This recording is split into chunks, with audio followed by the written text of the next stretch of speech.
The digital clock on my nightstand glowed 3:07 a.m. in a dull red light that made the ceiling look stained with shadows.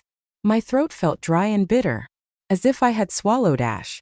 I reached across the bed for the familiar warmth of my husband David, but my hand touched only cold sheets and empty space.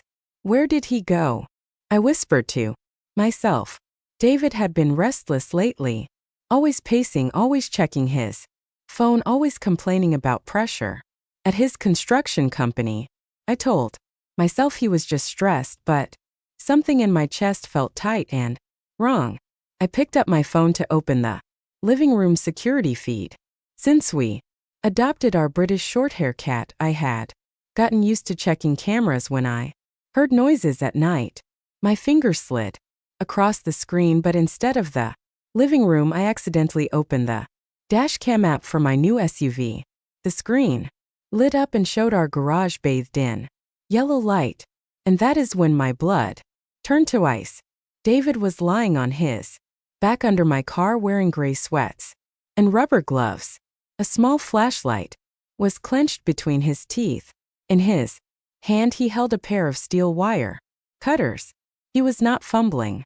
He was precise. Every time the cutters closed, another brake line snapped, covered my mouth to stop a scream. Tears burned down my face, but my heart felt frozen. The man who kissed me goodnight was destroying the one thing that kept me alive on the road. Then his phone rang. He took the flashlight from his mouth and answered on speaker, laying the phone on the concrete floor so he could keep working. A woman spoke. Her voice was sweet but sharp. "Honey, are you almost done? Our son is kicking again, and I am so tired. That 5 million has to belong to him. Do not forget to clean everything when you finish." David laughed softly. "Do not worry, Lena. I am cutting the brake lines right now. Tomorrow Julia will be driving through the mountains. One sharp turn and it will all be over. Once she's gone, the money will be mine, and you and our boy will live in this house." The phone slipped from my hand onto the bed. 5 million, a son, a plan. The man I married was planning my death. Pulled the blanket over my face as my body shook. I bit my lip until I tasted blood, just to keep myself quiet. That night, the woman who trusted her husband died, and someone else took her place. My name is Julia Reynolds, and until that night I thought I had a normal marriage. Worked as a financial analyst in Richmond. My life was quiet, organized, and built on numbers and planning. David used to say he admired that about me. He said I was steady, reliable, the kind of woman a man could build a future with. 3 weeks earlier, that future changed. Received a call from a lawyer in Zurich, telling me that my Aunt Helen had passed away. She had never married and never had children. I was the only family she had left. She left me $5 million. 5 million. When I told David, he hugged me so tightly I could barely breathe. He said this was our miracle, our new beginning. But after that day, I noticed something different in his eyes. It was not happiness. It was calculation. David owned a small construction company in Virginia. On the surface, it looked successful, but behind closed doors, it was drowning in debt. He had borrowed from private lenders. He had taken risks he could not cover. He never told me how bad it was until the inheritance arrived.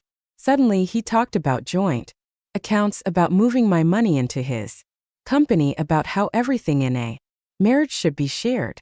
I told him I wanted to talk to my parents first. Wanted to invest carefully. That money was my safety, my future, the legacy of a woman who had loved me like daughter. David smiled when I said that, but his smile did not reach his eyes. That is why I bought the new SUV. Planned to drive through the Blue Ridge Mountains to visit my parents and discuss how to protect the inheritance. It was supposed to be a safe trip. Simple road through green hills and quiet towns. I never imagined my husband was turning that car into a weapon.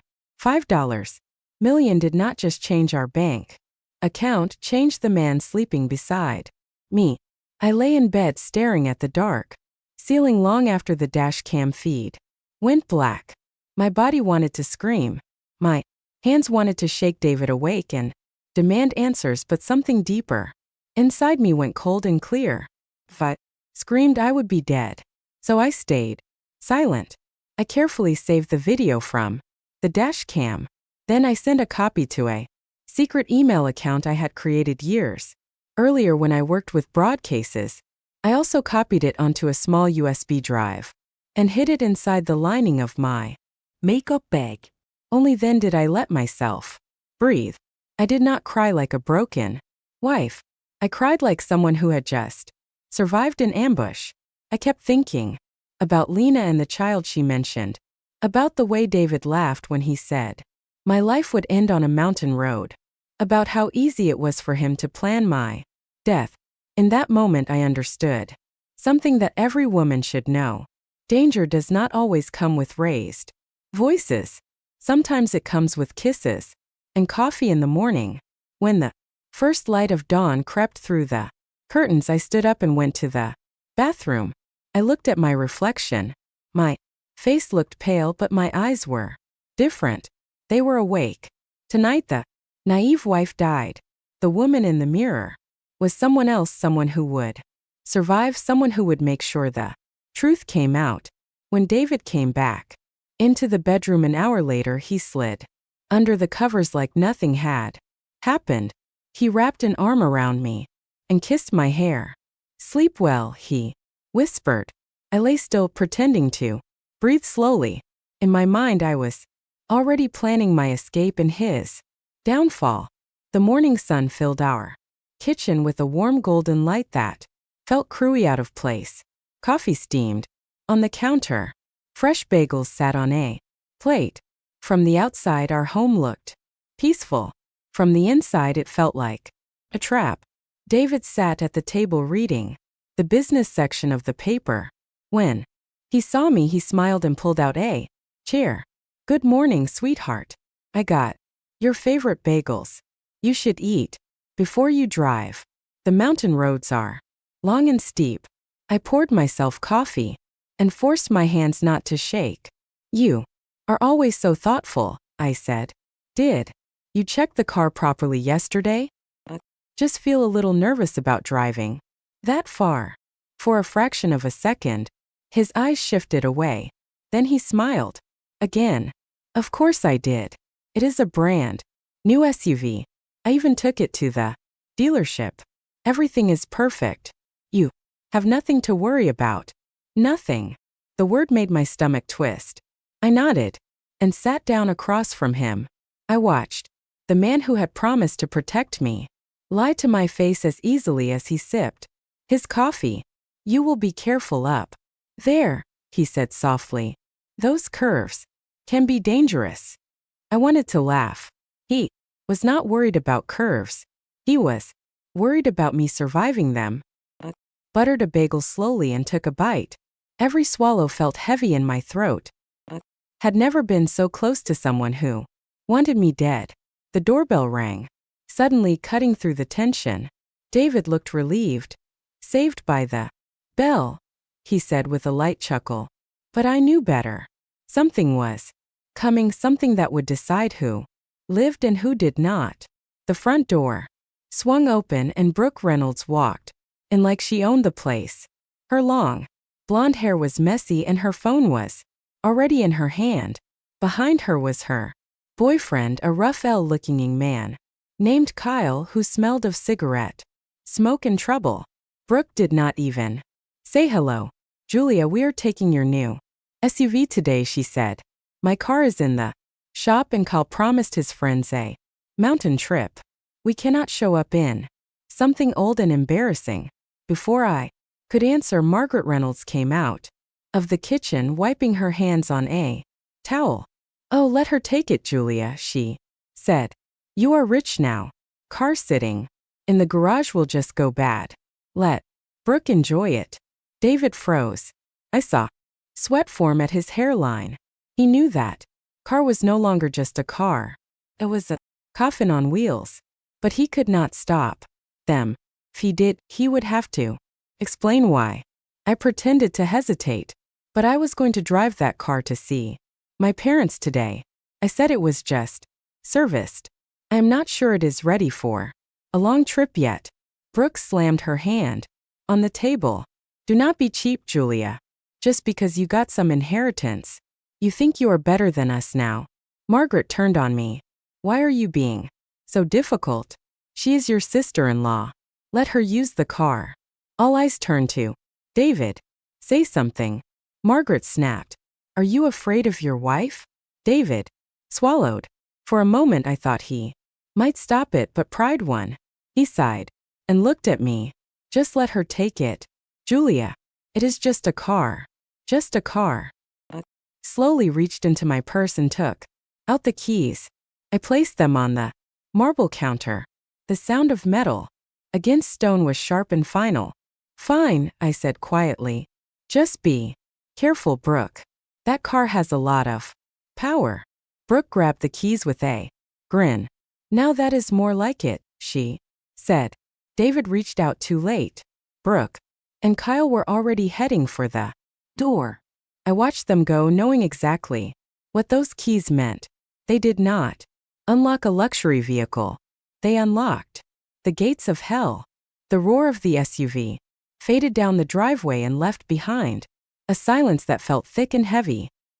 Was the kind of silence that presses against your ears and makes every breath sound too loud. I sat on the sofa and picked up an apple from the bowl on the table. Slowly I began to peel it in one long thin strip. My hands were steady, even though my heart was not. David could not sit still. He paced from the window to the door and back again. He checked his phone, then the clock, then his phone again. Sweat darkened the collar of his shirt. You look nervous, I said softly. Brooke is a good driver. That car is full of safety features. He jumped.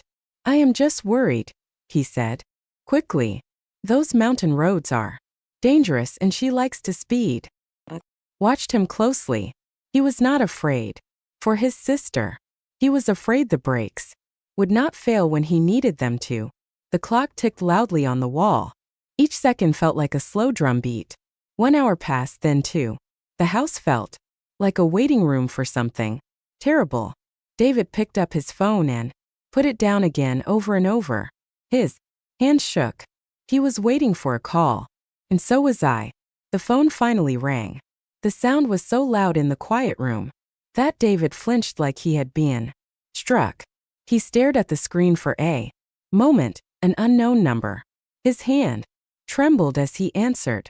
Hello, he said. I watched his face as he listened. The color drained from his skin. His mouth opened, but no words came out. Then the phone slipped from his hand and hit the floor. No, no, he whispered. That cannot be right. He collapsed to his knees as if his bones had suddenly turned to water. Tears poured down his face. Margaret rushed in from the hallway. David, what happened? She cried. He could not speak. I leaned down and picked up the phone. The voice on the other end was calm and professional. State Highway Patrol. Mom, there has been a serious accident involving a white SUV registered to your household. The vehicle experienced total brake failure while descending a mountain road. It went off the side of a ravine. The 2 people inside did not survive. Margaret screamed and fainted. David made a broken animal sound. I knelt beside him and whispered so only he could hear. Was it supposed to be me? David. His eyes snapped up to mine. In them I saw terror like I had never seen before. You know, he whispered. I stood up slowly. The truth was out. The plan had worked, just not the way he wanted. The county morgue was cold in a way that made my bones ache. The smell of disinfectant burned my nose as 2 metal tables stood under harsh white lights. White sheets covered what remained of Brooke and her boyfriend. David stood beside me, shaking so badly he could barely stay upright. His eyes were wide and hollow as if he were looking into a nightmare he could not wake from. The medical examiner pulled back the first sheet. The body was burned and broken, but a small gold necklace with a clover charm still rested against blackened skin. "That is Brooke," David whispered. "I gave her that necklace last year." He fell to his knees and sobbed. I did not move. The examiner nodded and reached for a bag of personal items recovered from the wreck. He placed it on the table and opened it. Inside was a scorched designer purse, melted makeup, a cracked phone, and a folded piece of paper. The examiner handed it to Margaret, who had just been helped into the room. It was an ultrasound image, 8 weeks pregnant. Margaret stared at the picture and let out a scream so raw it cut through the air. "My baby, my grandchild." She collapsed to the floor.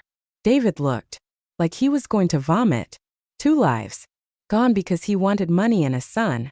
I stood there feeling nothing but a cold, heavy calm. This was only the beginning.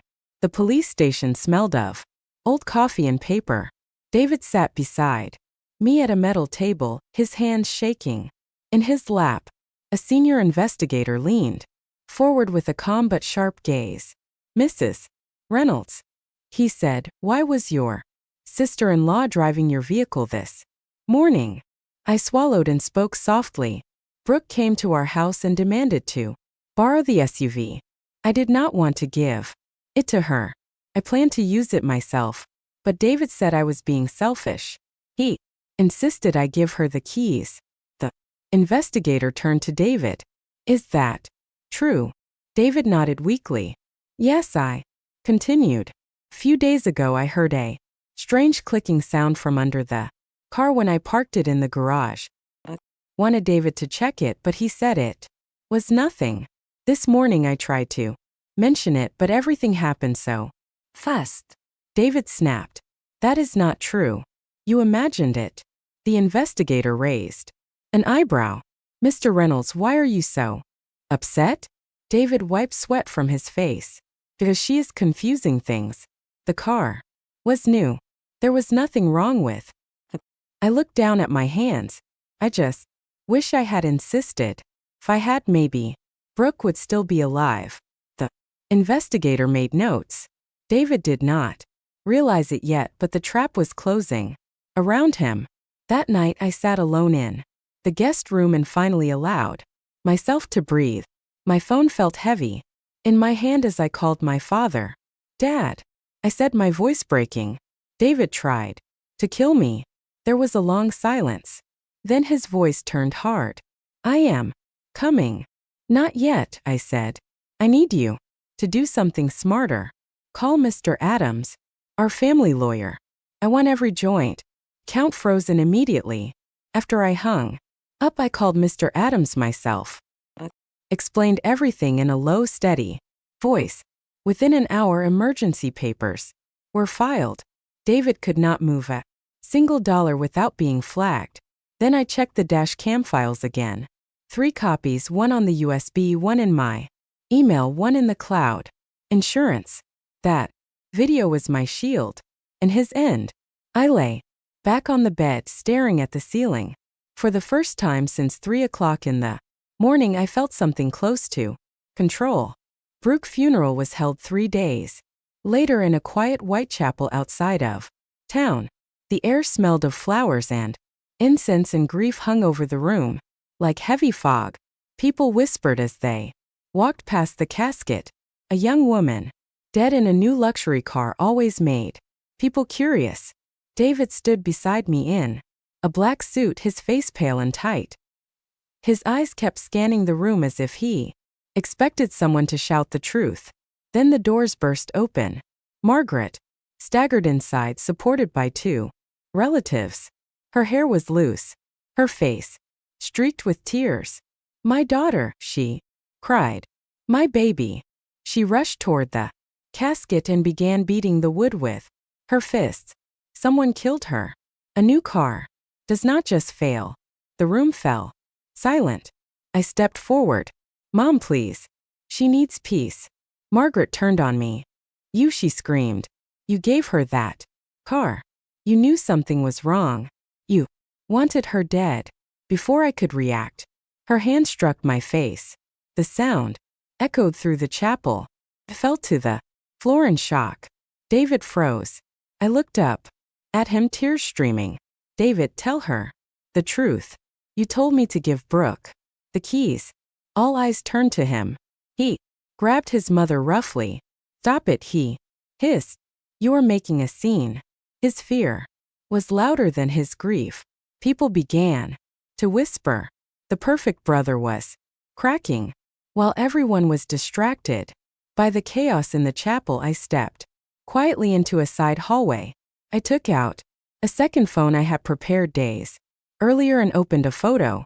It was an ultrasound. The name at the bottom. Reader. 12 weeks, a boy. I typed a short message and sent it to Margaret's phone. This is the child your son wanted. This is why Brooke died. $5 million for a firstborn. Son. I slipped the phone back into my pocket and returned to my seat as if nothing had happened. Few minutes later, Margaret's phone buzzed. She looked down at the screen. At first, her face was confused. Then it went blank. Her hand began to shake. The color drained from her cheeks. She looked up at David, not with grief, with horror. Everything she believed about her son collapsed in that moment. The son she worshipped had traded his sister for money and another woman child. Margaret did not scream. She did not cry. She just stared. Sometimes silence is louder than any accusation.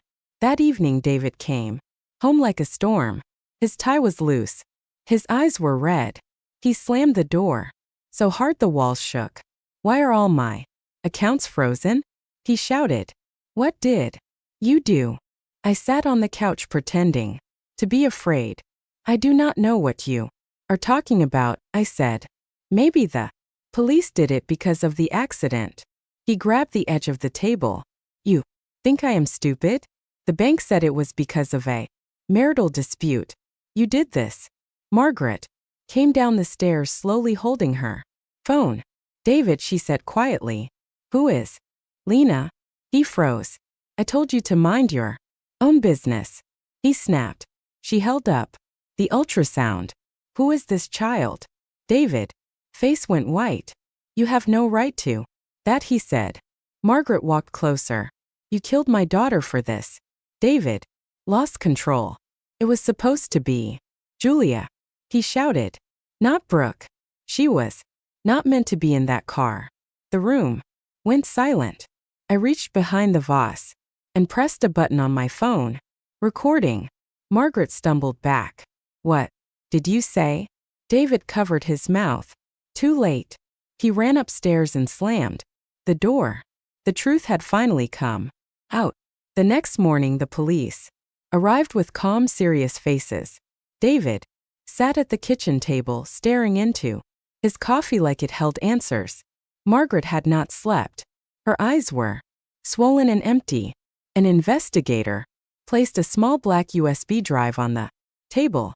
Mrs. Reynolds, you mentioned hearing something under the car before the accident.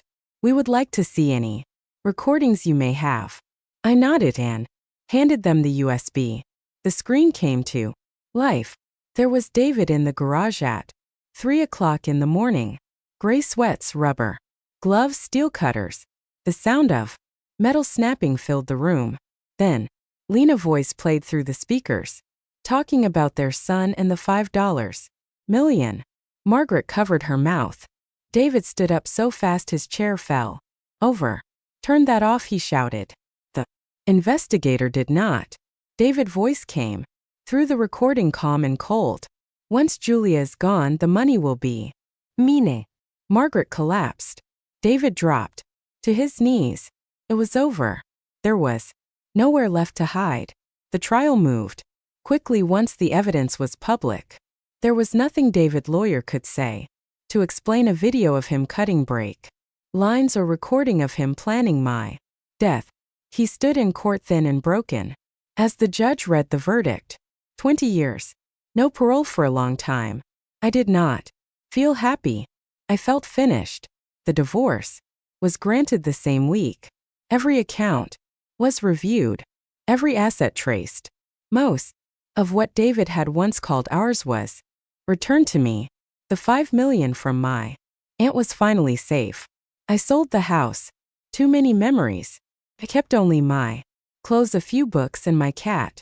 Sometimes letting go is the strongest form of revenge. I walked away without looking back.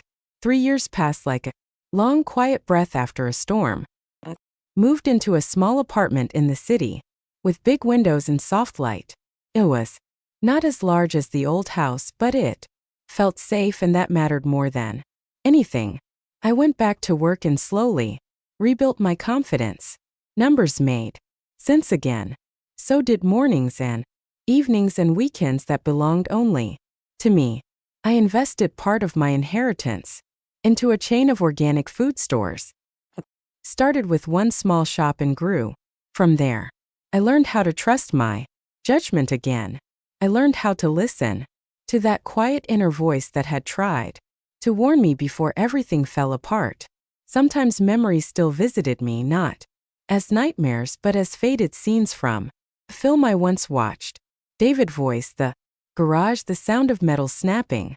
They no longer controlled me. One afternoon I found a yellow envelope in my mailbox. The return address was a correctional facility. His name was on. I did not open it. I fed it into my paper shredder and watched it turn into thin white strips. Whatever he wanted to say could stay with him. My life was no longer tied to his. I stood by my window that evening watching the city lights come on one by one and felt something I had not felt in a long time. Peace. There is one thing this story should leave you with. It is this: your intuition is not fear. It is information. Julia did not survive because she was stronger than everyone else. She survived because she listened to the quiet warning in her chest and chose to act instead of panic. Most betrayals do not start with shouting.